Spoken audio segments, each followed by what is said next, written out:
దానియేలు గ్రంథము 4వ అధ్యాయము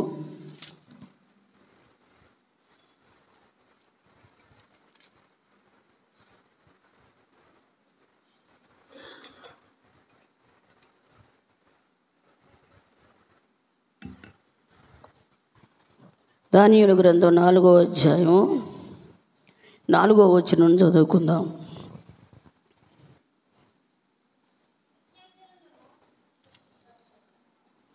నెబుకద్నెజరును నేను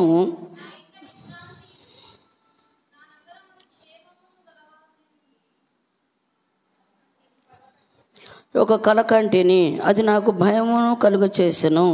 నేను నా పడక మీద పరుండి ఉండగా నా మనస్సును పుట్టిన తలంపులు నన్ను కలత పెట్టెను. కావున స్వప్న భావము నాకు తెలియజేయుటకై బబులోను జ్ఞానులందరినీ నా ఎదుటికి పిలువ నంపవలెనని ఆజ్ఞ నేను ఇచ్చి తిని. దేవునికి స్తోత్రం. హల్లెలూయా. నెబుకద్నెజరు అనగా అర్థం ఏంటంటే, మరి తను తెలుసుకున్నాడు ఏమనంటే, నేను ఏ విషయంలోనైనా తగ్గి ఉండాలి అని. తను ఎక్కడ కూడా హెచ్చింపబడకూడదు, నేను తగ్గే ఉండాలి అనేది తెలుసుకునే భావాన్ని ఈ నెబుకద్నెజరు అనేటటువంటి దాని భావాన్ని మనకు తెలియచేస్తూ ఉంది. ఈ నెబుకద్నెజరట ఎవరితను ఈ యెరూషలేము పట్టణాన్ని పట్టుకొని ఆ యెరూషలేములో ఉన్నటువంటి యోధావారిని అందరినీ, ఇశ్రాయేలు అంతరిని కూడా తన వశం చేసుకొని తన దగ్గర పెట్టుకున్నారు. ఆ విధంగా వాళ్ళ వశంలో ఉన్నారు, బానిసలుగా ఉన్నారు. ఈ బానిసలుగా వచ్చినటువంటి వారిలో పిల్లలు దానియేలు, షడ్రకు, మేషకు, అబేద్నెగోలు కూడా ఉన్నారు. వీళ్ళు వచ్చిన తర్వాత ఏమంటాడు, మొదటి అధ్యాయంలో చూసుకుంటే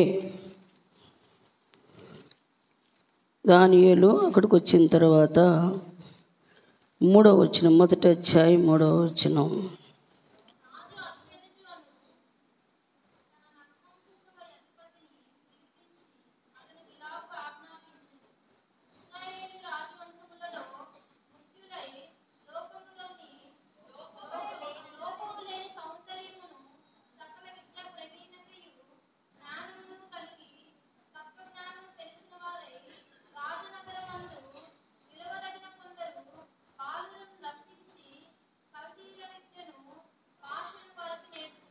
ఎందుకంటే వీళ్ళు కల్దీయులు కాబట్టి వాళ్ళందరినీ ఏం చేస్తామంటే, మంచి ప్రావీణ్యత, విద్యా నైపుణ్యం కలిగినటువంటి వాళ్ళని తీసుకొచ్చి వాళ్ళకి కల్దీయుల యొక్క విద్యను నేర్పించండి అన్నప్పుడు వీళ్ళు మొత్తాన్ని కూడా ఫిల్టర్ చేస్తే వీళ్ళు నలుగురిని తీసుకొచ్చారు.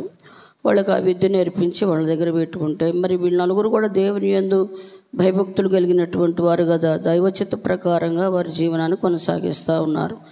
అపవిత్రమైనది వారికి అంటకుండా మరి వాళ్ళే ప్రత్యేకంగా యెహోవా నామములో ప్రార్థన చేసుకుంటూ ఒక ప్రత్యేకమైన జీవన వ్యవస్థని తినే విషయంలో, తాగే విషయంలో, వస్త్రధారణ విషయంలో, సహవాస విషయంలో అన్నిట్లో కూడా వాళ్ళ దగ్గర ఉంటనట్టే ఉన్నారు. కానీ వాళ్ళ జీవితం, వాళ్ళ మనస్సు మాత్రము, వాళ్ళ ఆలోచనలు మాత్రము మరి దైవ చిత్తానుసారంగానే వెళ్ళిపోతూ ఉన్నాయి. దేవునికి స్తోత్రం. హల్లెలూయా. ఒక ప్రత్యేకమైన అనుభవంలో వాళ్ళు బ్రతుకుతూ ఉన్నారు. అది ఈ రోజున కూడా మనకు ఉండాల్సింది ఏంటంటే, తామర పువ్వు కనుక ఎట్లాగా నీటిలో ఉన్నా కూడా నీటికి ఉన్నటువంటి ఆ తడిని, నీటికి ఉన్నటువంటి ఆ పరిస్థితిని తనకు అంటనీకోకుండా ఎలా ఉంటుందో, లోకంలో మనం ఉంటున్నా కూడా, లోకస్తుల మధ్య ఉంటున్నా, లేకపోతే ఇతరాతర ఏదైనా పరిస్థితుల మధ్య మనకున్న ఏరియాలు కొన్ని బాగోవు, మనం నివసించే ప్రాంతాలు కొన్ని మంచిగా ఉండవు, కొన్ని పరిస్థితులను బట్టి కుటుంబీకుల మధ్య మన ఇండ్లలోనే ఉంటారు, అక్కడ మనం ఉండలేం, మనం ఎమ్మడలేక ఏం చేస్తామంటే వాళ్ళతో పాటు అబద్ధాలు ఆడతాము, వాళ్ళతో పాటు పాపంలో ఏకీభవిస్తాం, వాళ్ళతో పాటు చేయాల్సి వస్తుంది. కావాలని చేయలే కానీ తప్పదన్నమాట. కొన్ని తప్పక దాంట్లో ఎంటర్ అయిపోయి ఇంకా తర్వాత అనుకుంటాం కదా, అయ్యో అది తప్పదు, మరి ఏం చేస్తాం, వెళ్ళక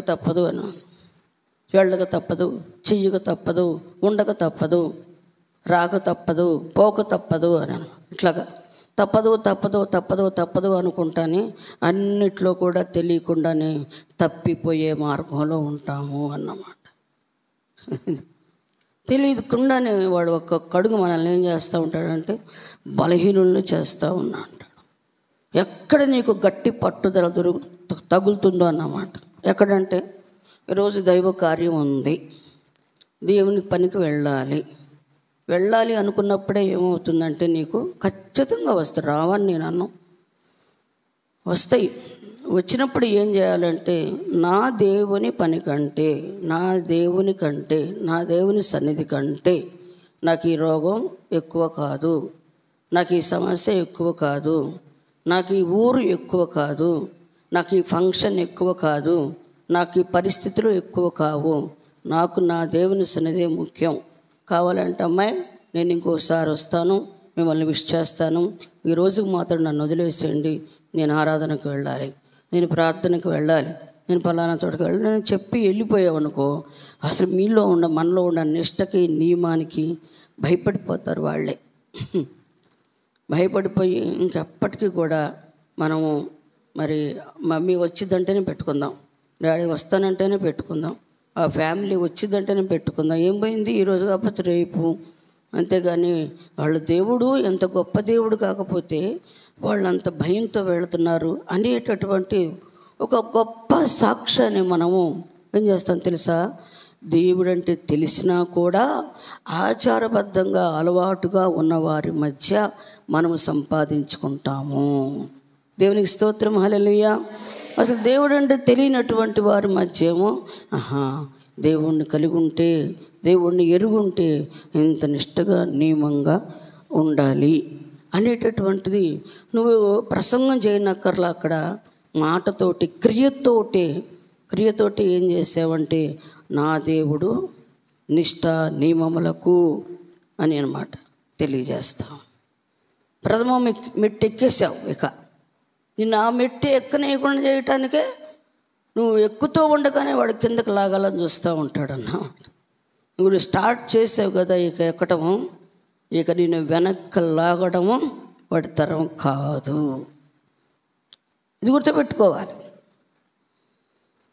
మనం ఎప్పుడైతే వీక్ అయిపోయి వెనక్కి వచ్చేస్తామో, అలాగే ధాన్యాలు వీళ్ళు కూడా మేము తింటాంలయ్యా, మేము తాగుతాంలయ్యా, పర్వాలేదు ప్రార్థన చేసుకొని తింటాంలే అంటే కొన్ని జరిగేవి కావు.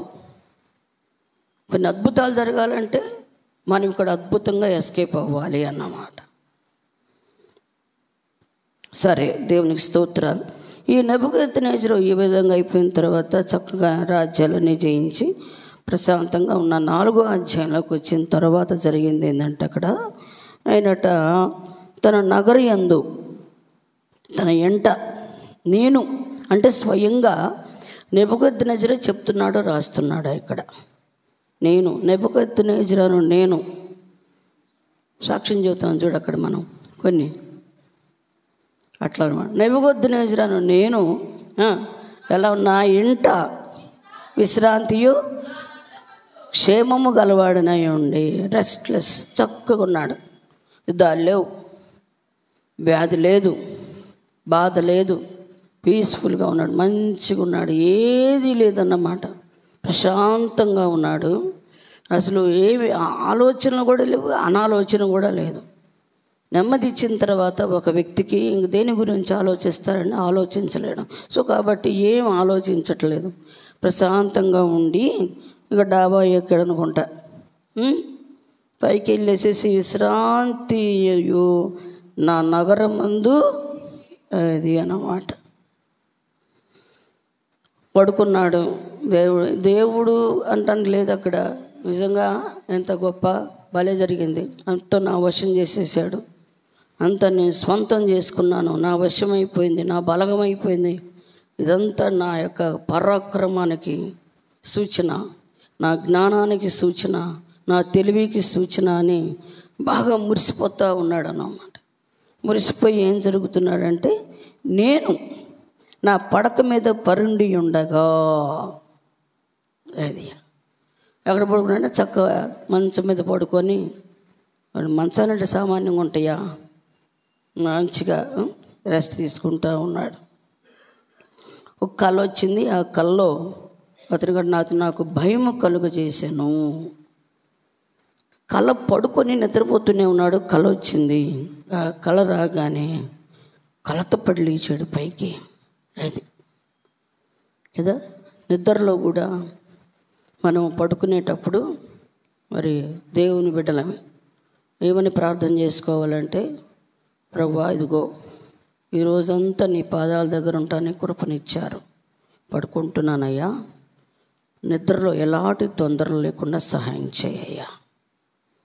మరి మంచి నిద్ర, సుఖమైన నిద్ర, చురుకైన మెళకువ నాకు ఇవ్వాలి. అర్లీ మార్నింగ్ లేచి నేను స్తుతించాలయ్యా అని ప్రార్థన చేసుకుని 2 మాటలు చేసుకుని పడుకున్నాం అనుకోండి, మంచి నిద్ర పడుతుంది.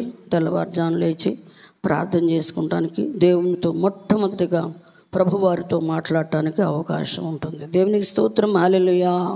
అది సో మనం దేవుని బిడ్డలం కదా, అలా ఎందుకుంటాంలేండి, ప్రార్థన చేసుకునే పడుకుంటాం. ఇలా ఉండం కదా మనం. సరే కళ వచ్చింది, కళ తనకి తెలిసిపోయింది. వెంటనే అక్కడున్న జ్ఞానుల్ని మొత్తాన్ని పిలిపించాడు. కళ ఏంటి, కళ భావం ఏంటి, కళ చెప్పేసేయండి అది ఇదని చెప్పిన తర్వాత ఇతని గారికి కళ తెలుసు. ఈ కళ గురించి తెలుసు కానీ దాని భావం అర్థం కావడాల. ఈ భావం చెప్పేవాళ్ళు ఎవరున్నారు ఇక్కడ? అంతకుముందు కూడా ఉందిగా, గ్రంథంలోనే ఉందిగా. భావాలు చెప్పాలి అంటే ఎవరు? దానియేలు గారే అన్నమాట. దానియేలు గారు అంత పరిశుద్ధ దేవదూతల ఆత్మ కలిగినటువంటి వాడనంటే ఎందుకు వచ్చింది అంటే, పరిశుద్ధ ఆత్మ ఆ వెలుగు, ఆ ప్రభావము తను కాపాడుకున్నాడు, తను శ్రద్ధ వహించాడు, తను భద్రం చేసుకున్నాడు. ఏ మాలిన్యము తనకు అంటకుండా, ఏ అపవిత్రత తనకు అంటకుండా కేవలము నేను బందీకృతుడైనా పర్వాలేదు, వాళ్ళు నాకు మరణశిక్ష వేసినా పర్వాలేదు, అసలు నేను ఉన్నా పర్వాలేదు, లేకపోయినా పర్వాలేదు, కానీ నా మరణమైన జీవమైన నా దేవునితోటే అని ఆ విధంగా ఉన్నాడు. కాబట్టి ప్రభు అయినటువంటి యెహోవా దేవుడు సమస్త జ్ఞానానికి ఆయనను నింపాడన్నమాట. జ్ఞానముతో అభిషేకించాడు. ఎంత జ్ఞానం అంటే, మరి కళ మర్చిపోతే కళ చెప్పారు, కళభావాన్ని చెప్పారు. మరి ఇక్కడ కళను చెప్తే కళభావాన్ని చెప్పబోతున్నాడు. ఈ రోజున మనకు కొన్ని కళలు వస్తూ ఉంటాయి. బాగమ్మ, కొన్ని కళలు మర్చిపోతాం. బాగా వినండి, మన దేవుని బిడ్డలం కదా మనం. కొన్ని కళలు వస్తాయి, మన గురించే వస్తాయి, ఇలా ఇతరుల గురించి కూడా వస్తాయి. మరి దేవుని పిల్లలకు వచ్చే కళలు కానీ, దర్శనాలు కానీ, వాటిని మనము తక్కువ అంచనా వేయకూడదు. అధికమైనటువంటి ప్రార్థనలో మనం ఉంటాం కాబట్టి, నిత్యం కన్నీటి ప్రార్థన చేస్తూ ఉంటాం కాబట్టి, అబ్రహాము గారితో అన్నట్లుగా నా స్నేహితునికి చెప్పకుండా నేను ఏమైనా చేయగలనా అన్నట్లు, మరి మనకు చెప్పకుండా దేవుడు ఏమీ చేయరు కదా. సో కాబట్టి మనకి దేవుడు చెప్పటానికి సంసిద్ధుడు. చెప్తారు, కొంచెం మనం సన్నిహిత సంబంధం ఉంది అని నమ్మాలి దేవునితోటి. తప్పక ఈ విషయంలో ప్రభువారు నాతో మాట్లాడతారు, నాకు తెలియజేస్తారు, రాబో మేలుకెడులను తెలియజేసే శిక్ష దేవునికి మాత్రమే ఉన్నది అని గ్రహించగలిగేటటువంటి జ్ఞానయుక్తమైన మనసు కావాలి అన్నమాట. దేవుని బిడ్డలం కదండి, ఎందుకు వదిలేస్తాడు? చెప్తారు. నెబుకద్నెజరుకే చెప్పాడు, మనం ఎప్పుడా అది. కాబట్టి మనము గుడ్డిది చేలో పడ్డట్టుగా ఉండకూడదు. దేవుని బిడ్డలను చాలా తెలివిగా, జ్ఞానంగా దేవుని యొక్క ఆలోచనని మనం గ్రహించినటువంటి వారమై బ్రతకాలి. ముందు ఏం జరగబోతుందో చెప్పాడు. చెప్పేటప్పటికి దానికోసం అని చెప్పాను అందరినీ పిలిపించాడు రాజుగారు. పిలిపించిన తర్వాత ఆయన 10వ వచనంలో చెప్తున్నాడు, నేను నా పడక మీద పరుండి ఉండగా నాకు ఆ దర్శనము కలిగెను, నేను చూడగా భూమి మధ్యను మిగుల ఎత్తుగలిగా కళ మొత్తాన్ని చెప్తా ఉన్నాడండి దానియేలు గారికి. తర్వాత 8వ వచనంలో, కడమట బెల్తెషాజరు అన్న దేవత పేరును బట్టి బిరుదు పొందిన దానియేలు వాడు నా ఎదుటికి వచ్చెను, పరిశుద్ధ దేవతల ఆత్మ అతని యందుండెను. ఎవరి ఆత్మ అంట? పరిశుద్ధ దేవతల ఆత్మ. పరిశుద్ధ దేవతల ఆత్మ అతని దగ్గర ఉన్నది అని గ్రహించాడు. తెలుసు నెబుకద్నెజరు పిలవండి అని. వచ్చిన తర్వాత చెప్పాడు, మీకు ఇలాంటి కళ వచ్చిందయ్యా, ఇది కళ, దీని భావం ఇది అని. తమ రాజ్యం ఉంటుంది కొంతకాలం. ఇంకొక మాట అసలు మీకు చెప్పడం ఇక్కడ నేను ఏమంటాడంటే, నా బలమును నా ఘనత అంటాడు చివర్లో. అది ఇప్పుడు మాత్రం అనుకోవట్లేదు, మనసులోనే అనుకుంటూ ఉంటాడు. దాని పైనే ఉంటుంది. అయితే 30 రాజు బబులోనును ఈ మహావిశాల పట్టణము నా బలాధికారమును నా ప్రభావ ఘనతను కనపరుచుటకై నా రాజధాని నగరముగా నేను కట్టించి తినది కదా అని అది సంగతి. ఈ బలము, ఈ ఘనత, ఈ రాజనగిరి ఇదంతా కూడా నేను కట్టించుకున్నాను, ఇదంతా నా ఘనతే కదా, నా జ్ఞానమే కదా, నా వివేకమే కదా అని. అంటే చివరిలో ఒప్పుకుంటున్నాడండి ఈ పాయింట్. ఇక అది చెప్పగానే భావాన్ని భయం ముట్టిపోయింది. ఏంటయ్యా ఎందుకు భయపడుతున్నావు దానియేలు, భావం చెప్పావు కదా మంచిది, అది ఎవరి గురించి ఏముందనంటే 19వ వచనంలో, అంతటా బెల్షస్సరు నా ఏలినవాడా, ఈ దర్శన ఫలము తమని ద్వేషించు వారికి కలుగునుగాక, దాని భావము తమరి శత్రువులకు చెందునుగాక. అమ్మో ఇంత భయంకరంగా ఉందా దీని భావం. మరి నువ్వెందుకు అంత కలవరపడుతున్నావు, నువ్వెందుకు అంత బాధపడుతున్నావు, నువ్వెందుకు అట్లాగా ఉన్నావు ఏంటంటే, ఏం చెప్పమంటయ్యా, వచ్చిన కళా దర్శనము నీ శత్రువులకు కానీ, నిన్ను ద్వేషించే వాళ్ళకి కానీ, నీకు ఎవరన్నా సంబంధించిన వాళ్ళకు వస్తే బాగుండేది, మమ్మల్ని ఏలుతున్నటువంటి రాజు అయినటువంటి మీకు వచ్చింది, అది నా బాధ. ఇప్పుడు ఈ గడ్డి మేసే అనుభవం దేవుడు మీకే ఇవ్వబోతున్నాడు అన్నాడు. ఎంత బాధో చూడండి. అంత రెస్ట్గా, ఏ బాధ లేకుండా, ఏ కష్టం లేకుండా, ఏ ఇబ్బంది లేకుండా, ఏ శ్రమ లేకుండా ఉంటే ఆ సమయంలో అతనికి కల రావటం ఏంది, ఆ కల భావం అతనికి తెలియపోవటం ఏంది. సరే తెలియపోయినా చెప్పేవాళ్ళు, దేవుడు మరి ప్రవక్తలని వాళ్ళని ఉంచాడు కాబట్టి చెప్పగలిగారు. వాళ్ళు చెప్పిన తర్వాత ఇది నీ గురించి అని చెప్పడానికి దానియేలు ఎంత భయపడ్డాడో. దేవునికి స్తోత్రం. హల్లెలూయా, హల్లెలూయా, హల్లెలూయా.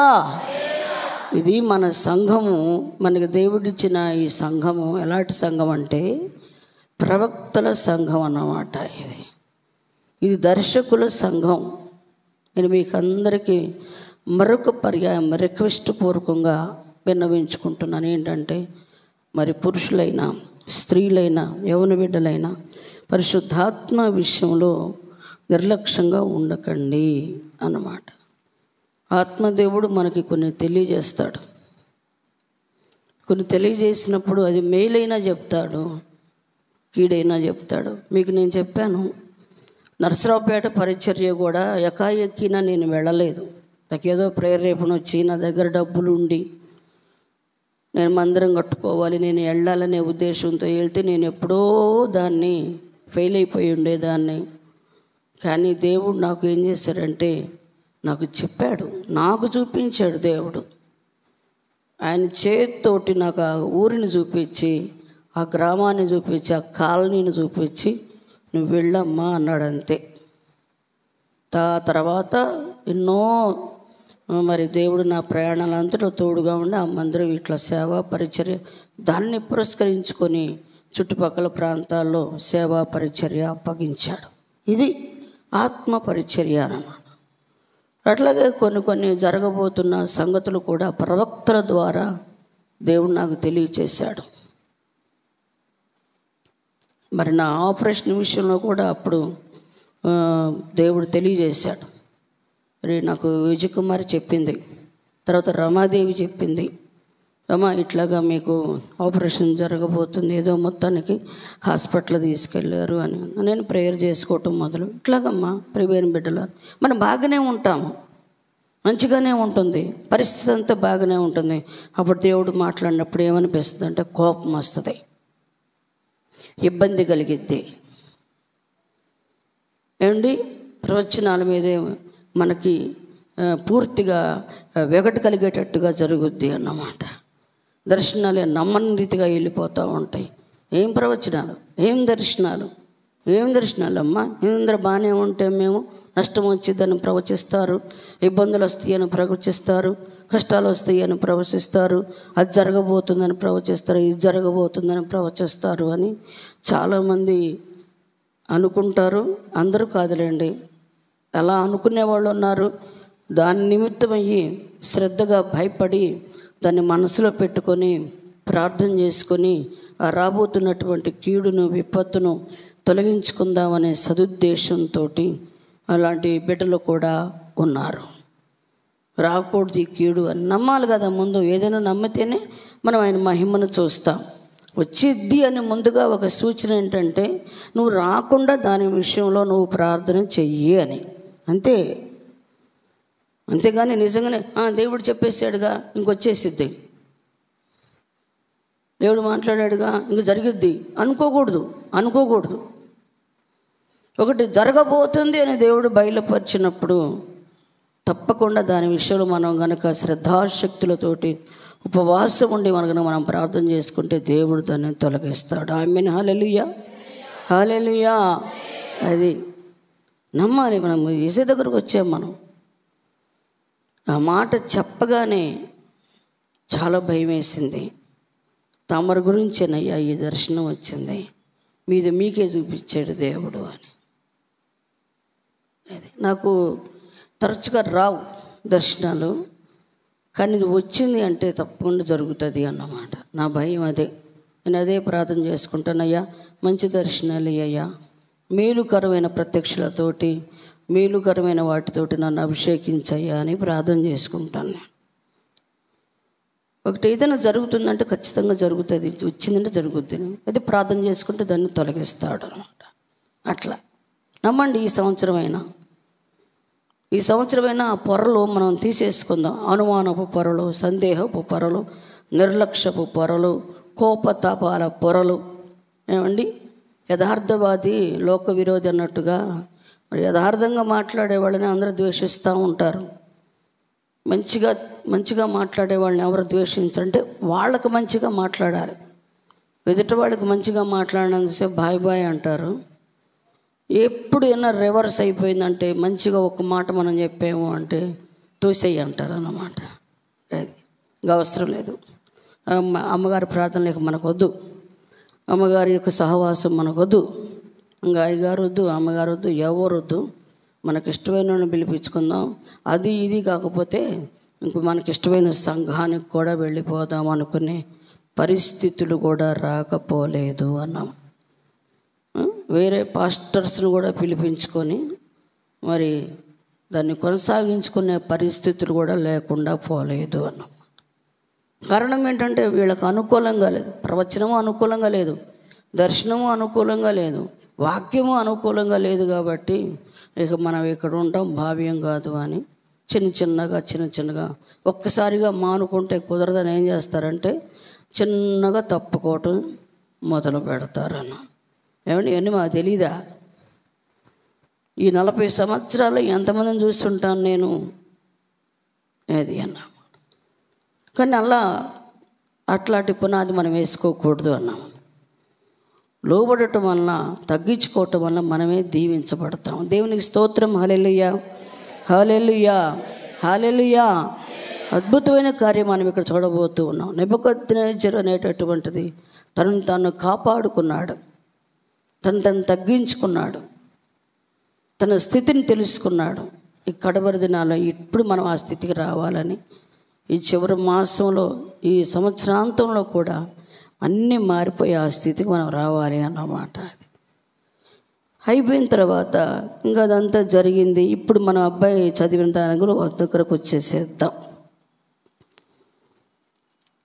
27వ వచనం. రాజా, నా యోచన నీ దృష్టికి అంగీకారం మగునుగాక.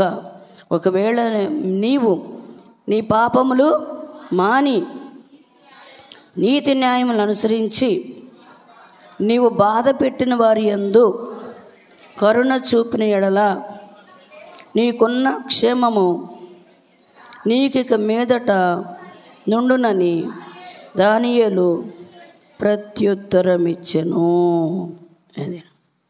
అయ్యా, మీరు భయపడిన అవసరం లేదు. దానికి సంబంధించింది కూడా ఆ పరిశుద్ధ దేవుడు నాకు తెలియచేశాడు. ఏం లేదు, మీరు చేయాల్సింది ఒకటే, ఒక్కవేళ అది అన్నమాట, నా యోచన నీ దృష్టికి అంగీకారం అగునుగాక. దేవునికి స్తోత్రం, హల్లెలూయా. ఆలోచించండి, ఇక్కడ ఒకటి చెప్పినప్పుడు ముందు ఒకటి మనం గుర్తుపెట్టుకోవాల్సింది ఏంటంటే, బాగా వినండి మీరు. ఒక ప్రత్యక్షత కానీ, ఒక ప్రవచనం కానీ, ఒకటేదైనా దేవుడు మనతో మాట్లాడినప్పుడు నీకు అర్థమైనా అర్థం కాకపోయినా, వినండి, అర్థమైనా అర్థం కాకపోయినా, వాక్యమైనా సరే నీకు అర్థమైనా అర్థం కాకపోయినా ఏం చేయాలంటే, నీకున్న డౌట్ ఏదో ఎవరు చెప్పారో వాళ్ళ దగ్గరికి వెళ్ళి అడగాలి అన్నమాట. ఎందుకు ఇట్లా మాట్లాడాడు దేవుడు అని అడగండి, ఫేస్ టు ఫేస్. ఎందుకు ఈ ప్రత్యక్షత నా గురించి వచ్చింది అని అడగండి, నెబుకద్నెజరులాగా. ఎందుకు ఇలాగా మీరు వాక్యం చెప్పారు అని అడగండి. ఇది ఏంటంటే అంతరంగంలో ఏమీ లేకుండా క్లీన్ అయిపోతుంది అన్న. అప్పుడు దానికి తగ్గ సమాధానము తప్పక దేవుడు తన దాసురాళ్లకు, తన ప్రవక్తలకు, తన సావుకులకి దేవుడు తప్పక ఇస్తారు అన్నమాట. మనసులో పెట్టుకొని ఏమండి ఇబ్బంది పడి వారితో మాట్లాడకుండా, వారి వైపు చూడకుండా, వారికి విష్ చేయకుండా, వారిని గురించి పట్టించుకోకుండా, వారి విషయంలో అశ్రద్ధగా ఉండి, నిర్లక్ష్యంగా ఉండి, ఇంకేందిలే, ఇంకెందుకులే, ఇంకో అవసరం లేదులే, వద్దులే, ఇబ్బందిగా ఉంది, అసలు ఆ వారం వెళ్ళకుండా ఉంటే పోద్ది, ఏ వారం అయితే, ఏ ఆదివారం అయితే మనకి ఇబ్బందిగా ఉంటుందో ఆ ఆదివారం మానుకుంటే పోద్ది. ఏ రోజైతే మనకి కూర్చోలేకపోతున్నామో ఆ రోజు మానుకుంటే పోద్ది. అక్కడ కాకపోతే ఇంకో చోటకి వెళదాం, దగ్గరగా ఉందిగా, 2 అడుగులు వేస్తే ఇక్కడ మందిరం ఉంది, మందిరంలోకి వెళ్ళి కాసేపు కూర్చొని వద్దాం. ఏదైతే ఏమైంది, ఆరాధన, అంతే కదా. ఏదైతే ఏమైందో ఆరాధన. ఇక్కడ కాకపోతే అక్కడ కాకపోతే అక్కడ. ఏ రోజు అయితేనే ఆ రోజు మనం వేస్ట్ కాకుండా చూసుకుంటే చాలు అని ఇలాగే చేసామనుకోండి, తద్వారా ఏముండదు, మనం ఏ మేలు పొందుకోలేము అన్నమాట. అసలు నువ్వు ఎందుకు ఈ విధంగా ఉన్నావో అడుగు, వచ్చి మాట్లాడు, ఇట్లా అడుగు. అప్పుడు చెప్తున్నాడు దానియేలు, దాని భావం చెప్పారు. మరి ఏంటయ్యా, ఏం చేయమంటావు, ఏంది అన్నప్పుడు, ఒకటయ్యా రాజా, నీకు ఒక మాట చెప్తున్నాను నేను, ఏంటంటే నా మాట, నా యోచన నీ దృష్టికి అంగీకారం అగునుగాక. అది అయ్యా, నేను ఒక ఆలోచన చెప్తున్నా. యోచన అంటే ఆలోచన.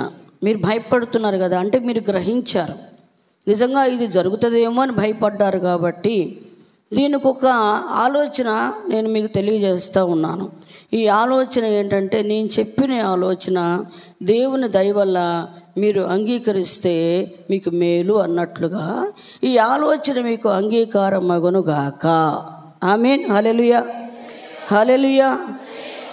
నాకు కూడా, నేను కూడా ఏం చేస్తానంటే, కొంతమందికి అట్లా కాదు కానీ, ఇదిగో ఇట్లా ఇట్లా ఇట్లా చేయి ప్రార్థన, ఇదిగో ఇలా చేయి ప్రార్థన, ఇదిగో ఇట్లా పెట్టించుకో ప్రార్థన, ఇదిగో ఇంతమందిని పిలువు, ఇలాగా చేయి, అలాగా చేయి అని చెప్పి నేను ఏం చేస్తానంటే చెప్తాను. నేను సలహా చెబితే ఏం చేస్తారంటే, మరి వాళ్ళకి ఇష్టమైంది అనుకోండి దాన్ని కొనసాగిస్తారు.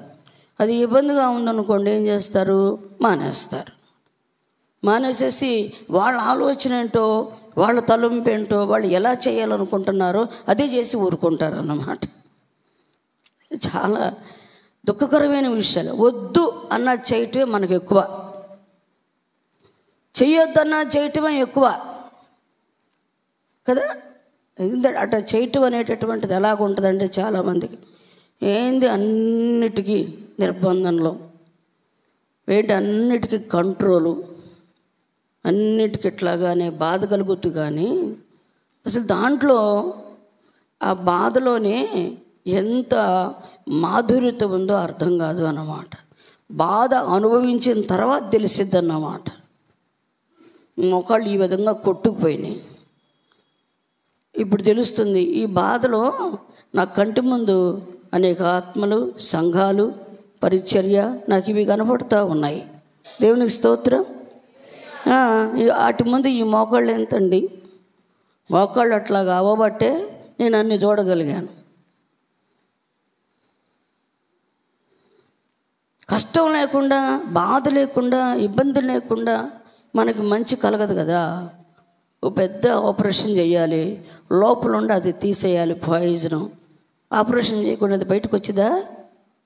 కొయ్యాలి, ఆ పాయిజన్ అంతా తీసేయాలి. 2 hours పట్టిద్దో, 2 hours పైనే పడుతుందో ఆపరేషను. అది తీయాలి కదా, డస్ట్ అంతా కూడా. అది పోతే కదా మనిషి బ్రతికేది. ఎంత నొప్పి అప్పుడు. అమ్మ వద్దు, నాకు భయం, తీయొద్దు అన్న. ఎందుకేంది, అవసరం లేదు అనుకుంటే ప్రయోజనం ఏముంది? ఇప్పుడు వస్తాడు. ఆత్మీయతలో కూడా అంతే. మనం అది తీసేసుకుంటానికి ఇబ్బంది పడితే, దాన్ని అవాయిడ్ చేయడానికి మనం కనుక కష్టపడితే, మనం బాధపడితే భౌతికంగా బ్రతకొచ్చేమో కానీ ఆత్మీకంగా చనిపోతాము అన్నమాట. ఇది కావాలి. నేను ఒక మాట చెప్తున్నానయ్యా మీకు, అది మీ దృష్టికి ఇష్టంగా ఉండాలని ఆశపడుతున్నాను. సరే చెప్పయ్యా అన్నాడు. ఒకవేళ నీవు నీ పాపములు మాని, ఏం పాపం చేస్తున్నాడో తెలియదు. అది దానియేలు గారికి కూడా తెలియదు. జనరల్గా మనం అనుకునే చెప్పే మాట ఏంటంటే, ఏదన్నా వ్యతిరేకంగా ఏదన్నా ఉంటే కనుక దాన్ని తీసేసుకుంటానికి ఇష్టపడమ్మా అంటాం. అంతకంటే ఏమనం. వాడు పాపములు అన్నాడే కానీ నువ్వు ఇది చేస్తున్నావు, అది చేస్తున్నావు అని ఏం చెప్పలేదమ్మా. చెప్పాడమ్మా? లేదు కదా. పాపములు అన్నాడు. ఇంకా అది నీ ఇష్టం. ఉన్నాను అనుకుంటే మాను, లేదు అనుకుంటే వదిలేసే. ఏదన్నా కానీ వ్యతిరేకంగా ఉంటే దాన్ని తీసేసుకోమ్మా. ఈ రాబోయే కీడు దేవుడు తప్పిస్తాడు. అది చెప్పేది. బాగా ప్రార్థన చేసుకో అని చెప్తాం దైవజనులవి. నువ్వు ఏ పాపం అయితే ఉన్నావో ఆ పాపాలని ముందు మానేసేయి. తర్వాత నీతి న్యాయములు జరిగించు. తర్వాత నువ్వు ఎవరినైతే బాధ పెడుతున్నావో వాళ్ళ యందు నువ్వు కరుణ, అది అన్నా. నువ్వు ఎవరిని బాధ నేను ఎవరిని బాధ పెడుతున్నాను అనుకుంటాం. కొట్టనక్కర తిట్టనక్కర్లేదు కానీ మాటకే పెద్దవి దాటితే పృథ్వీ దాటుతుంది అన్నమాట. అది నోటి మాట చాలా జాగ్రత్తగా ఉండాలంటాడు. భూమి మీద ఉన్నాం కాబట్టి మన మాటలు కొద్దిగా ఉండాలి. మనం ఎవరి దగ్గరన్నా మాట్లాడేటప్పుడు కూడా అది వెళ్ళిపోద్ది. బీబీసీలో కూడా అంత తొందరగా రాదు, అంత తొందరగా వచ్చేసిద్ది అన్నమాట. ఆ మాట ఇలాగన్నారు అని అది అనేది కొంచెమే 10% ఉంటుంది అక్కడ. మన దగ్గరకు వచ్చేటప్పటికి 50 అయింది. మనం ఆలోచించుకొని దాని గురించి చేసేటప్పటికి 10% ముగిసిపోద్ది. అప్పుడు ఏమైపోద్ది అంటే ఈ లోపలంతా బాధ కలుగుతూ ఉంటుంది అన్న. విన్న మాట కంటే చెప్పుడు మాట చేయటం అనేది ఇదే. అది నేను అందుకే అండి ఎప్పుడు కూడా మీ అందరితోటి ఏదైనా ఒక మాట మీరు విన్నప్పుడు మీకు డౌట్ ఉన్న పల్లా అన్న వాళ్ళు అన్నారు అని తెలిస్తే కనుక వెళ్ళి వేసి అడగటమే. తెలుసుకోండి, తప్పేమీ లేదు. మనం ప్రశాంతంగా ఉంటాం. అవునో కదా తేలిపోద్ది. ఇది వాస్తవం. ఈ విధంగా చెప్పేశాడు. నువ్వే పాపాలు మానుకొని తర్వాత నీతి క్రియలు జరిగిస్తా. మూడోది ఏంటంటే, ఎవరి మీదైనా సరే మీరు అట్ట బాధ కలిగి ఉంటే కనుక ఎవరి విషయంలో మీరు ఎవరిని బాధ పెట్టారు, ఇక నుంచి వాళ్ళని బాధ పెట్టకుండా వారి యందు మీరు మేలు చూపించి జాలి, దయ, కరుణ కలిగి ఉండిన ఎడల నీకున్న క్షేమము నీకు ఎదుట నుండునని దానియేలు ప్రత్యుత్తరం ఇచ్చెను. దేవునికి స్తోత్రం, హల్లెలూయా చెప్పేశాడు. కళ ఏమో నెబుకద్నెజరు గారు చెప్పేశారు. కళ భావాన్ని దానియేలు గారు చెప్పేశారు. మరి ఎట్లాగయ్యా అన్నాడు. ఎందుకు లోబడ్డాడు అక్కడ. ఎలాగయ్యా అన్నప్పుడు ఈ విధంగానయ్యా అని చెప్పాడు. చెప్పగానే సరే అలా అనుకుంటూనే ఉన్నారంటండి. 12 పైన చెప్పినదంతయు రాజుకు నెబుకద్నెజరునకు సంభవించెను. చూసారా, పైన చెప్పిందంతా నెబుకద్నెజరుకి సంభవించిందా? ఏ కళ అయితే అతనికి వచ్చిందో ఆ కళ జరిగింది అని. కొన్ని ప్రవచనాలు వస్తూ ఉంటాయి, వినము నాకు తెలుసు. దేవుడు మాట్లాడుతూనే ఉంటాడు. అక్కడ ముచ్చట్లో కళ్ళు తెరిచి చూడటాలు, ఇంకేం మాట్లాడతారా అని చూడటం. ఒక వ్యక్తి ప్రవచనం మాట్లాడుతూ ఉంటే ఎవరి గురించి అయితే దేవుడు మాట్లాడుతున్నాడో వాళ్ళ వైపు చూస్తూ ఉంటారు. వాళ్ళ హావభావాలు ఎలాగున్నాయో అని చూద్దాము అని. ఎంత దుష్ట కార్యాలు చూడండి ఇవి. ఆ అక్క గురించే కదా, ఆమె గురించే కదా దేవుడు మాట్లాడుతుంది. ఆమె ముఖం ఎట్టుందో చూద్దాం అని మళ్ళీ వచ్చి నాకు చెప్తారు. దేవుడు మాట్లాడుతుంటేనమ్మా అసలు లెక్కే చేయట్లేదు, అసలు నువ్వెందుకు చూస్తున్నావు ఆలోచించండి. దేవుడు మాట్లాడుతుంటే కళ్ళు తెరుచుకొని చూస్తుందమ్మా అంటారు. అసలు నువ్వెందుకు చూస్తున్నావు? ఎంత బ్యాడ్ హ్యాబిట్ కదా ఇది. అంటే నీకు ఒక నిరీక్షణ లేదు. నెక్స్ట్ దేవుడు నాతోటి ఏమైనా మాట్లాడతారేమో, నా గురించి ఏమైనా తెలియజేస్తారేమో, సన్నిధిలో ఉన్నాను కదా నేను, వేస్ట్ కాకుండా రోజున వచ్చాను. దేవా, నా కుటుంబ పరిస్థితిని ఏం చేయబోతున్నారు, ఎలా ఉందని ఏమో వాక్యం ద్వారా, ప్రవచనం ద్వారా, దర్శనం ద్వారా ఎట్లా మాట్లాడతారు. ఒక ఆతృత మనలో ఉండొద్దు. ఉండకపోగా సంఘంలో డిస్టర్బెన్స్గా అన్నమాట. ఇంకా అలాంటప్పుడు ఏముంటుంది చెప్పండి? ఏం కాదు కదా. అసలు నిరోమయం, లోకంలో ఉన్న వాళ్ళకంటే అధ్వానం అయిపోతాం అన్నమాట. ఇట్లా ఉండకూడదు. ఏక మనసు కలిగి ఉండాలి, అంగీకరించాలి, శ్రద్ధ వహించాలి. రాత్రి నేను ప్రార్థనలో కూర్చున్నా. మరి ప్రసాద్ గారు వచ్చారు. వాక్యం చెప్పమ్మా అన్నాడు. నేను చెప్పడానికి రాలేదయ్యా, వినటానికి వచ్చాను అని. నేను వింటమే చాలా తక్కువ. నేను ఇక్కడ ఉన్నప్పుడు చెప్పి ఇవన్నీ చేయండి.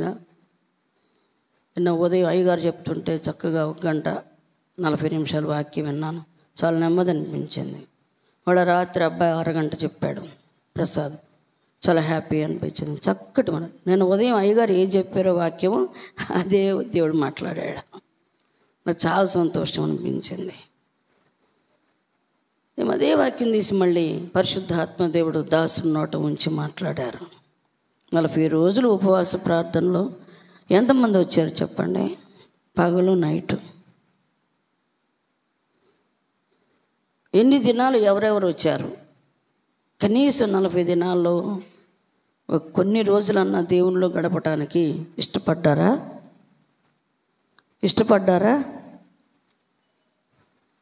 పగలు జరుగుతుంది, నైట్ జరుగుతుంది. స్త్రీలు కానీ పురుషులు కానీ వచ్చినటువంటి వారు బట్టి నేను దేవునికి స్తోత్రాలు చెల్లిస్తున్నాను. రానటువంటి వారు ఇంకొంది 2 రోజులు, ఈ నైటు రేపు ప్రయత్నించండి. దాదాపు ప్రయత్నం చేయండి. దేవుడు గొప్ప దీవెన ఆశీర్వాదాలు కలుగజేస్తాడు. అది మంచిది ఉంటే మనకి బ్లెస్సింగ్స్ వస్తాయి అన్నమాట. అది చాలా హ్యాపీ అనిపించింది నాకు. దేవా దినం నాతో అయితే అయ్యగారేమో ఒక రూట్లో వచ్చేసింది వాక్యం, ప్రసాద్ గారేమో ఇంకొక వేలోకి. అంటే అది నాకు అవసరం, నాకు సంబంధించింది. నేను ఇష్టపడి కూర్చున్నాను. అప్పుడే వాకింగ్కి వెళ్ళి వచ్చాను, కూర్చున్నాను. ఇంట్లో కూడా ఎడబుద్ధి కాలేక అంతే కూర్చొని వాక్యం విన్నాను. 8 వరకు విన్నాను. వాక్యం ఎక్కువ అయిపోయింది దాకున్నాను. వెళ్ళాను, మళ్ళీ వచ్చి మళ్ళీ ప్రేయర్లో కూర్చున్నాను. అయిపోయింది. నాకు చాలా సంతోషం అనిపించింది. చాలు ప్రభువా, ఈ జీవితానికి ఈ సంవత్సరాంతంలో ఈ మందిరంలో కొంత సమయం నాకు నీ పాదాల దగ్గర గడపటానికి సంఘపేటలతో నాకు అవకాశం ఇచ్చావయ్యా. కొన్ని కోట్లు సంపాదించినంత సంతోషాన్ని రాత్రి నేను పొందుకున్నాను. వేకువజామున నాకు 2 దర్శనాలు దేవుడు చూపించాడు. చాలా సంతోషించాను. 2 కూడాను మధురమైనటువంటి దర్శనాలు అన్నమాట. ఒకటి, ఒక వ్యక్తి గురించి, మన సంఘంలో ఉన్న ఒక బిడ్డ గురించి దేవుడు బయలుపరిచాడు. ఒకటి, దేవుడు అది నాకో మరి సంఘాలకో తెలియదు, కానీ ఇంకా నేను అదే క్లారిటీ చెప్పలేను, కానీ మంచిగా కనబడింది. చాలా సంతోషం అనిపించింది. నేను నిన్నంతా కూడా దేవుని పాదాల దగ్గర ఉన్నందుకు అద్భుతమైనటువంటి కృపని, మరి ఆ ప్రత్యక్షతని, ఆ బహుమానాన్ని దేవుడు ఈ మాసాంతంలో దేవుడు నా ఒడిలో వేశాడు అనుకున్నాను. ఆమేన్. హల్లెలూయా, హల్లెలూయా, హల్లెలూయా. ప్రతి ఒక్కళ్ళు కూడాను ఆశించండి, తప్పక అందరి ఎడల ఒక అద్భుతం దేవుడు చేస్తారు. నేను చూశాను కండ్లారా, వేకువజామున టైం చూసి 4 అయింది. ఎంత అద్భుతకరుడు అయ్యా నువ్వు అనుకున్నాను.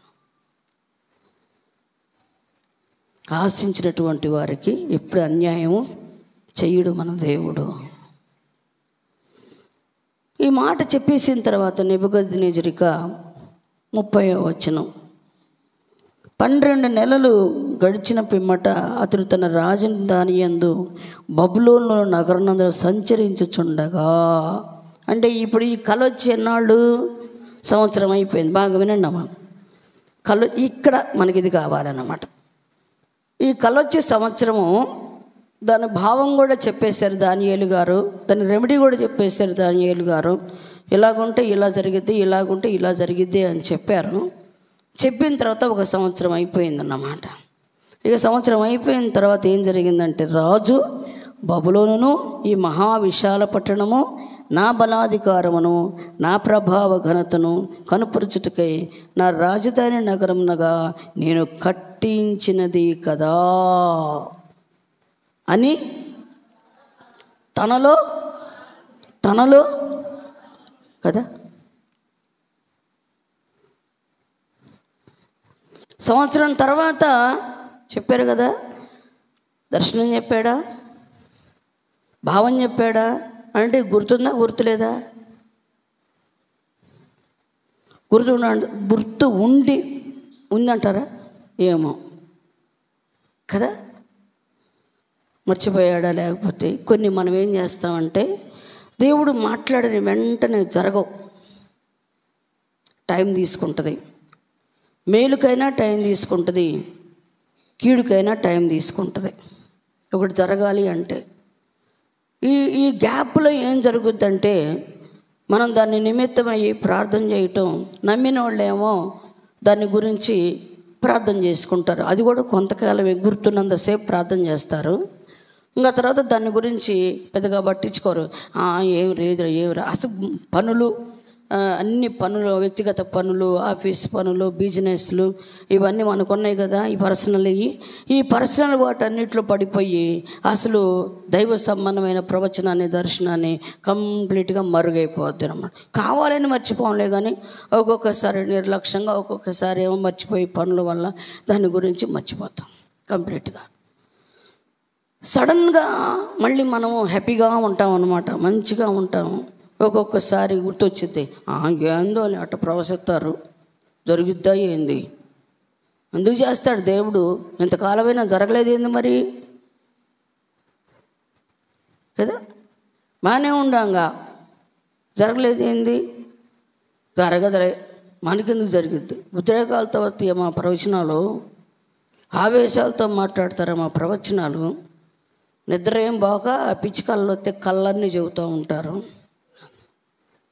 ఎంత పరిస్థితులు ఎట్లా ఆలోచిస్తాడు, మనకి ఏది మనసుకు తోస్తే అదే ఆలోచిస్తూ ఉంటాం అన్నమాట. కొన్ని నమ్మం, కొన్ని నమ్మిన లెక్క చెయ్యం, కొన్ని లెక్క చేసిన ప్రార్థన చెయ్యం. అది ఈ పరిస్థితిని దేవుడు ఇక్కడ తెలియజేస్తూ ఉన్నాడు.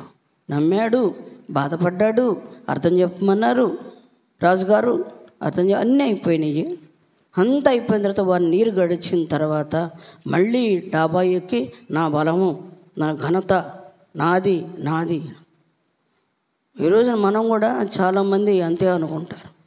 భౌతికంగా నా బిల్డింగు కట్టిస్తాడు 1 కోటి రూపాయలు పెట్టి, నాది, నా కష్టార్జితం, నా కొడుకు కష్టార్జితం. ఏమనుకుంటున్నారు?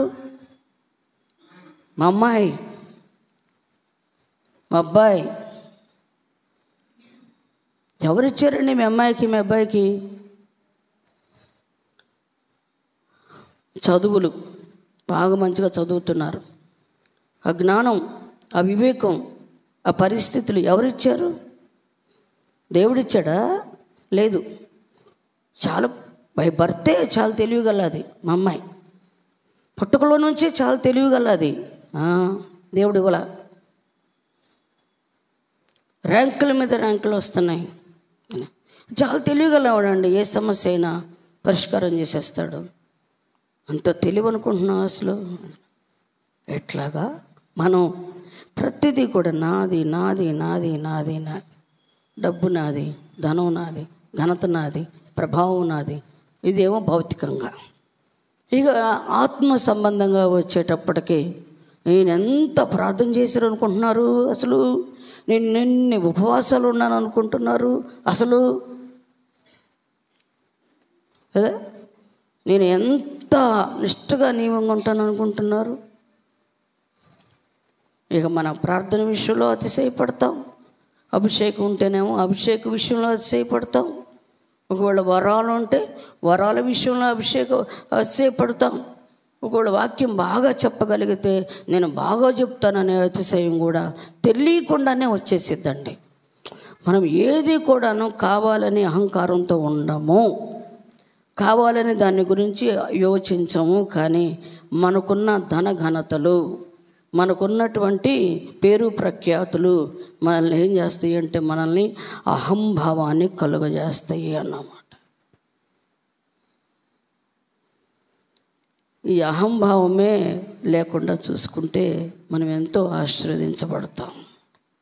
అందుకని నాయగారు రాశారు ఒక పాట, ధన ఘనతల సంపాదనకై ఆశపడక పేరు ప్రఖ్యాతలు సాధించుటకై ఆతృత లేక ధన ఘనతల సంపాదనకై ఆశపడక పేరు ప్రఖ్యాతలు సాధించుటకై ఆతృత లేక నీ కొరకే ఈ ధరలో బ్రతుకుట నేర్పించుమా. నీ కొరకే ఈ ధరలో బ్రతుకుట నేర్పించుమా. పరిశుద్ధాత్మ వరములతో నీ సేవలోనే నడచుటకు, నీ ప్రేమలోనే నిలచుటకు, నీ సత్యవాక్యమును సరిగా బోధించుటకు. హల్లెలూయా.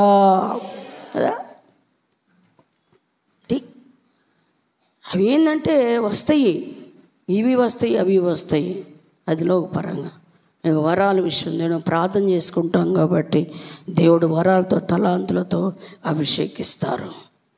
ఏది ఇచ్చినా, నీకు ఆత్మ సంబంధమైన ఆస్తిని ఇచ్చినా, భౌతికపరమైన ఆస్తిని ఇచ్చినా, ఈ రెండు కూడా నా అనే స్వభావం రాకూడదు.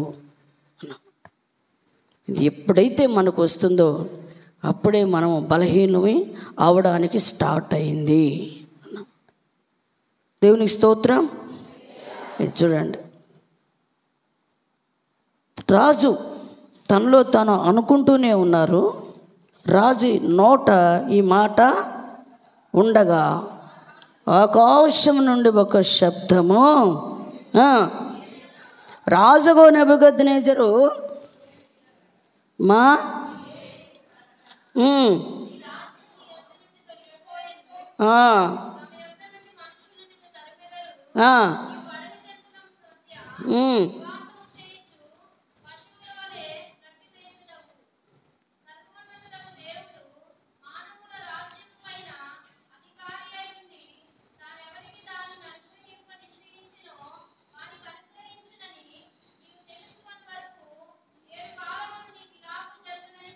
ఎన్ని కాలాలు?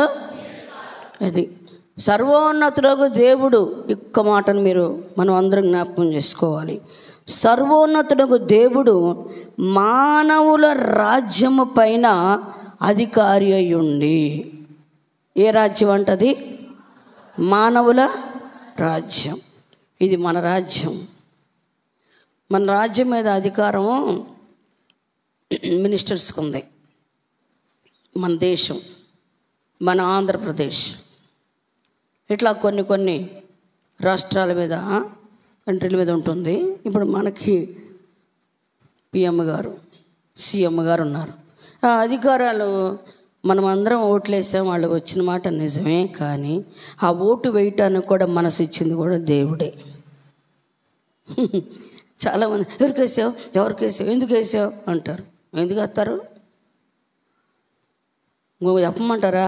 నేను కూడా అక్కడికి వెళ్ళి ఒకటన్నాను అనుకున్నాను, ఇంకో చోడకపోయింది చెయ్యి. ఉన్నమాట చెప్పాలిగా. ఇక్కడ స్థిరంగా అనుకున్నా మనసులో అక్కడే వేయాలి అనుకున్నా. అక్కడికి వెళ్ళేనే లేదు, ఏమైందో నాకు తెలీదు, ఆటోమేటిక్గా చెయ్యి మారిపోయింది. ఇదేంద్ర బాబా అనుకున్నా. అంతే దైవ చిత్తం. ఎవరికి వెయ్యాలని దేవుడు ఈ చేతి మీద ఉంటే ఆ చెయ్యి అటు వెళ్ళిపోద్ది అన్నమాట. అందుకని ఈ చెయ్యి ఏమైందంటే తెలియకోకుండానే అటు వెళ్ళిపోయింది. ఆయన దేవుడు ఇచ్చాడండి. వాక్యం ఉంది కదా మనకి ఇక్కడ. మానవుల రాజ్యము పైన అధికారి అయ్యుండి తానెవనికి దాన్ని అనుగ్రహింప నిశ్చయించునో. దేవునికి స్తోత్రం. దేవుడు ఒక ఉద్యోగం ఇవ్వాలి, దేవుడు ఇవ్వాలి. అది మనం అరగదీస్తే ఉద్యోగాలు రావాడు. కష్టం ఉండాలి. అలాగని అదే విధిగా పెట్టుకోకూడదు అన్నమాట. దీన్ని బట్టి మనం ఎలా ప్రేయర్ చేసుకోవాలో మనకి ఇక్కడ అర్థమవుతుంది అన్నమాట. ఒక జాబ్కి, ఒక డాక్టరేట్ పట్టాకి, ఒక అధికారానికి దేవుడే అధినేత. అది నీ చేతికి రావాలి అని దేవుడు చెప్తే ఎంతమంది అడ్డు పెట్టినా అది ఆగదు అన్నమాట. దేవునికి స్తోత్రం. హల్లెలూయా. అది సో ఇప్పుడు మనం ఏం చేయాలి?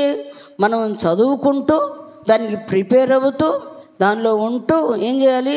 దానికి మించి మనము దేవుని సన్నిధిలో ప్రార్థన చేసుకోవాలి. ఆమేన్. అది అన్నమాట. దానికి మించి ప్రార్థన చేయాలి. మన చదువు కంటే కూడా నేను ఎక్కువ సమయము ప్రభువా నా ఎడల నీ చిత్తం కోసం నేను వేచి ఉన్నానయ్యా. మన వ్యక్తిత్వాన్ని, మన భక్తిత్వాన్ని, మన సమస్తాన్ని కాపాడుకుంటూ నా భవిష్యత్తు నీ చేతిలో ఉందయ్యా అని యవ్వన బిడ్డలు ప్రేయర్ చేసుకోవాలి. నా బిడ్డల భవిష్యత్తు ప్రభువా మీ చేతిలో ఉందయ్యా అని పేరెంట్స్ పిల్లల కోసం ప్రార్థన చేయాలి. కాబట్టి మానవుల పైన అధికారం, మానవ రాజ్యముల పైన అధికారము దేవునికే ఉంది. నీకు మంచి బిల్డింగ్ ఇవ్వాలి, చేస్తాడు దేవుడు. ఇవ్వాలి అనుకుంటే, లేకపోతే ఇంకేం ఉండదు అన్నమాట. సౌందర్యమణి వాళ్ళ సుజీవన వాళ్ళు అంటున్నటువంటి ఇల్లు ఇప్పుడు మాది. అది మేము ఆ స్థలం కొనుక్కున్నాం. అప్పుడు 40,000 ఏమో కొన్నాము. అది కొందామని కొన్న తర్వాత 1,00,000 రూపాయలు దగ్గర పెట్టుకొని ఆ ఇల్లు కట్టుకుందామని దగ్గర పెట్టుకున్నా. అప్పట్లో 1,00,000 అయితే కంప్లీట్గా వచ్చేది ఇల్లు ఆ టైంలో. ఈ లోపల ఏం జరిగిందంటే పెద్ద చర్చి, ఈ కింద చర్చి ప్రతిష్ఠ జరుగుతుంది. ప్రతిష్ఠ జరుగుతుంటే 1,00,000 రూపాయలు తీసుకొచ్చి నేను ఇంట్లో పెట్టిన తర్వాత అసలు ఏం తీస్తున్నానో ఎందుకు తీస్తున్నానో నాకు అర్థం కాల. చర్చి ప్రతిష్ఠకి మొత్తం అయిపోయినాయి. ఇక చివరిలో ఒక 20,000 30,000 ఉండేయను. నేనేంది అసలు నేను దేనికని తెచ్చాను, దేనికి అయిపోయింది. ఇల్లు కట్టుకుందామని తెస్తే ఓ చిన్నలన్నా వేసుకుని ఉందాం, ఇబ్బంది పడిపోతున్నాం, అక్కడే పిల్లలు ఉన్నారు కదా వాళ్ళ దగ్గర ఉందాంలే అని చెప్పని వేసుకుంటుంది అనుకుంటే ఎస్టిమేట్ అంతా తారుమారైపోయింది. మొత్తం ఏం లేదు. అట్లాగవుతుంది. ఏదో అనుకుంటాం, ఒక్కొక్కసారి డబ్బు చేతిలో ఉంటుంది, ఏం చేయలేము, రూపాయి ఉండదు, అన్నీ వస్తాయి. ఆమేన్. హల్లెలూయా, హల్లెలూయా. ఎంత గొప్ప దేవుడు అండి, అవునా కదా. ఏముండవు చేతిలో, ఏ కొరత లేకుండా జరిగిపోతుంది అన్నమా అది. సో కాబట్టమ్మా, మనకున్న ధనం మీద, నీకున్న ధనం మీద నువ్వు ఆధారపడబాకమ్మా అని దేవుడు నాకు బుద్ధి చెప్పాడు. అది నా దగ్గర ఉన్నది అని ఎప్పుడు ఆరో క్షణమే పూర్తిగా నా మనసుని తీసేసుకున్నా. ఎప్పుడు కూడా నా దగ్గర ఉన్నది అనుకోను, ఉన్నదంతా దేవునికని మాత్రమే అనుకుంటాను అన్నమాట. ఆయన నాకు ఎంత ఇస్తే అంత, 1,00,000 రూపాయల జీతంలో నాకు ఎంత ఇస్తే అది నాది, మిగిలిందంతా దేవుంది. దశంభాగం గోధుమ, దశంభాగం కాకనే. నా చేతికి నాకు ఎంత వస్తే నా బిడ్డలకి, నాకు, నా అవసరంకి ఎంత అవసరమైతే అది నాది, మిగిలిందంతా ఆయన ఇష్టం అనుకుంటాను. ఇప్పటికే అంతే. పెన్షన్ ఇస్తుంది, దానికి దీనికి చాలా తేడా ఉంది. నాకు ఇది, దేవుడికి ఆయన ఇష్టం. నాకు ఎందుకండి, పెన్షన్ ఇచ్చేది ఆయన. చాలామందికి పెన్షన్ లేదు, మరి దేవుడు నాకుంది. దేవుడు నాకు కృపాది. అట్లాగే ఏదన్నమ్మా ప్రియమైన బిడ్డలారా, ఒకటి గుర్తుపెట్టుకోవాలి, మనం ఆయన ఇస్తాడు, ఆయన చేతిలో ఉంది అన్న. మనం అతిశయించొద్దు, గర్వపడకూడదు అన్నమ్మా. అది అన్నాడు. అది తెలుసుకునే వరకు కూడా 7 కాలం నాకు ఇలాగూ జరుగును. ఎంతకాలం పట్టింది ఈ సంగతి తెలియటానికి? కొన్ని విషయాలు సంవత్సరం పట్టింది ఇప్పుడు మనకి కదా. ఎన్ని సంవత్సరాల నుంచి కొన్ని మానుకోవాలనుకుంటున్నాము, కొన్ని సంవత్సరాల నుంచి ప్రార్థన చేసుకుంటూ ఉంటాం. ఈ సంవత్సరం ఇది తీసేసుకోవాలి, ఈ సంవత్సరం ఇది తీసేసుకోవాలి. తెలుస్తుంది, మన బలహీనత తెలుస్తుంది, మనం బలహీనమైన మార్గంలో ఉన్నామని తెలుస్తుంది, మనం సరైనటువంటి వినికిడిలో లేవని అర్థమవుతుంది, నేను ఇది చేయలేకపోతున్నాను అని తెలుస్తుంది, ఇలా ఉంటే బాగుంటుంది అని తెలుస్తుంది. కానీ మనలో ఉన్న పెద్ద బలమైనది ఏంటంటే దాని నుంచి మనం పక్కకు రాలేకపోవటమే. అది మన బలం అని చెప్పుకోవాలి, బలహీనత అనకూడదు. బలహీనత అయితే తప్పుకొని వచ్చేస్తాం, అది బలం మనకు. అది రాలేను ఇంకంతే, వద్దాం అనుకుంటున్నాను కానీ రాలేకపోతున్నాను, చేయాలనుకుంటున్నాను కానీ చేయలేకపోతున్నాను, ఉండాలనుకుంటున్నాను కానీ ఉండలేకపోతున్నాను. 2024 కూడా వచ్చేసింది.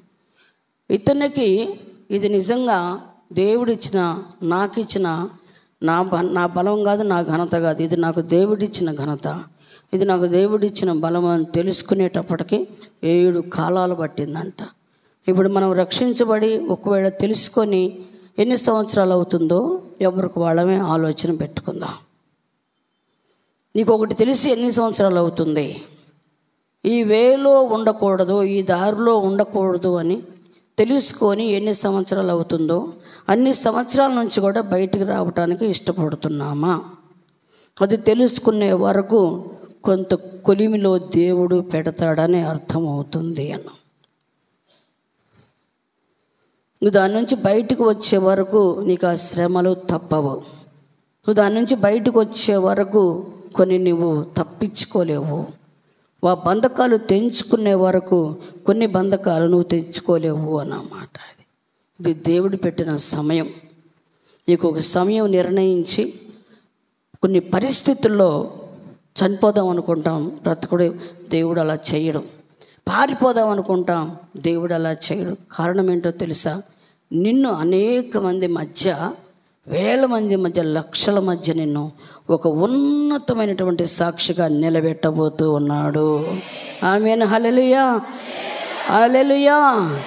అద్భుతమైన సాక్ష్యాన్ని నీ ద్వారా సకల ప్రజలకు తెలియచేయటానికి వెలుగుగా నిలబెట్టబోతూ ఉన్నాడు అన్న. ఆమేన్. నెబుకద్నెజరునే కనుక ఆ రోజే పతనం చేస్తుంటే ఈ మాటలు మనకు తెలిసేయేనా? అతను ఏమై ఉన్నాడో, ఎందుకు అయ్యాడో ఇవన్నీ మనకు అర్థమయ్యాయేనా? ఆయన అనుభవంగా చెప్తున్నాడు. మరి మనం కూడా అనుభవంగా చెప్పాలి కదా. అందుకని దేవుడు మన కుటుంబంలో ఎన్ని బాధలైనా, ఎన్ని శ్రమలైనా, ఎన్ని ఇబ్బందులైనా, అప్పుడప్పుడు మనం దుష్టుడు బలహీనపరుస్తున్నా కూడా వాటన్నిటి నుంచి దేవుడు విడుదల చేసి మనల్ని నిలబెట్టుకున్నాడు అన్నమాట. నిలబెట్టుకుంటున్నాడు. ఇంకా ఈ సంవత్సరానికి కూడా 2 రోజులే ఉంది. ఆ తర్వాత 34వ వచనం, ఆ కాలము గడిచిన పిమ్మట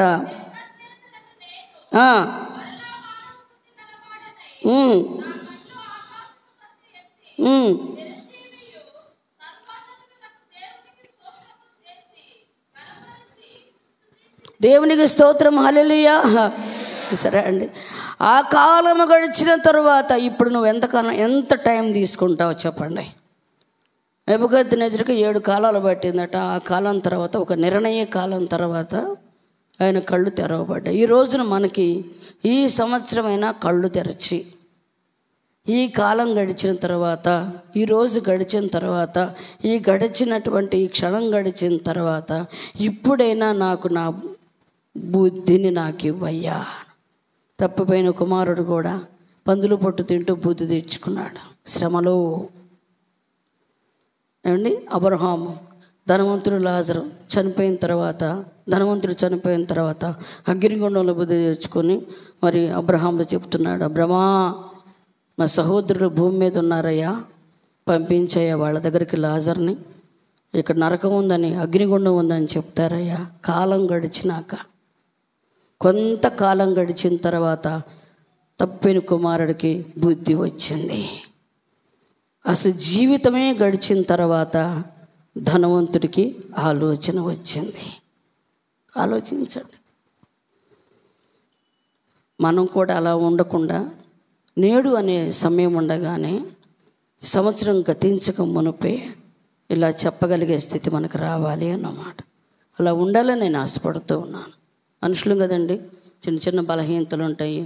మరి ఈ సంవత్సరం జరిగిన కార్యాలు నెక్స్ట్ ఇయర్ జరగాలి అంటే చిన్న చిన్నవి ఉంటాయి, పెద్దవి అని కాదు. ఎవరు మన సాక్షికి వాళ్ళు. దానియేలు గారు చెప్పినట్లుగా మీ పాపములు మాని చక్కగా దోషక్రియలు మానిపోయి మరి అందరినీ జాలితో దయతో కనికరిస్తూ మంచి బుద్ధి కలిగి దయబుద్ధి కలిగి ఉంటే కనుక ఎంత చక్కగా చెప్తున్నాడంటే 36వ వచనం,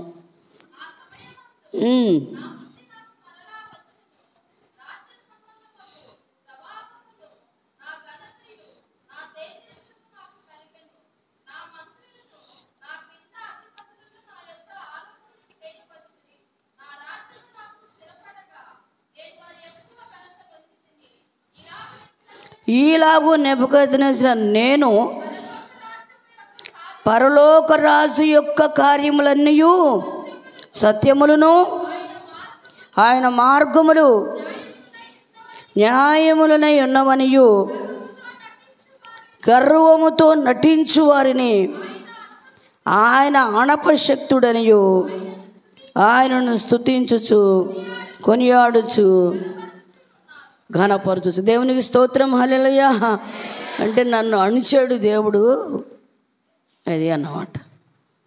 గర్వముతోటి నటిస్తారంట. గర్వం కూడా ఒక నటన అన్నమాట. అది అహంకారం కూడా, మాట కూడా చూడండి. చాలాసార్లు చెప్పేగా మీకు,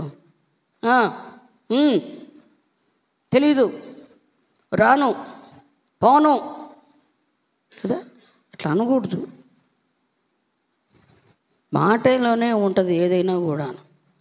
ప్రేమైనా ఏదైనా కట్టువుగా మాట్లాడితే ఎవ్వరు రారు మన దగ్గరికి.